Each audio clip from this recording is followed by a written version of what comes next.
Dis-moi, maître, quand le locataire prend sa retraite, que devient le bail commercial? Pour faciliter le départ à la retraite des commerçants, la loi leur accorde un régime dérogatoire qui leur permet de se dégager de leur bail commercial plus facilement. La notion de retraite au sens juridique, c'est simple, il suffit que le locataire demande le bénéfice de ses droits à la retraite. Les tribunaux étendent la dérogation aux locataires qui bénéficient déjà d'une retraite de base mais qui restent en activité, ça c'est possible.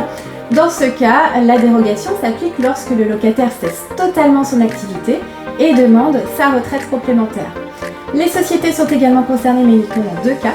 Il doit s'agir du départ à la retraite soit de l'associé unique d'une EURL, soit du gérant majoritaire depuis au moins 2 ans d'une SARL. Le bail, on en fait quoi? Première option, la résiliation.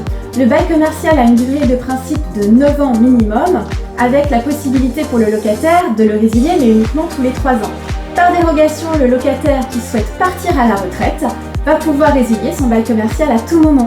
À cet effet, il doit notifier son congé à son bailleur, par courrier recommandé avec accusé de réception, ou par acte d'huissier, on les appelle désormais les commissaires de justice, avec un préavis de 6 mois.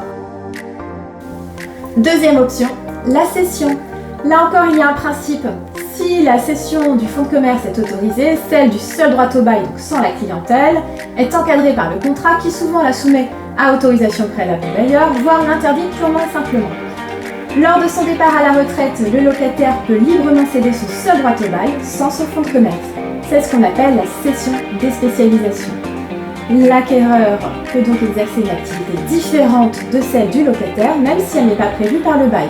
Il y a quand même une condition, il faut que la nouvelle activité soit compatible avec les locaux. On n'ouvre pas un restaurant si le règlement de copropriété de l'immeuble interdit l'activité de restauration.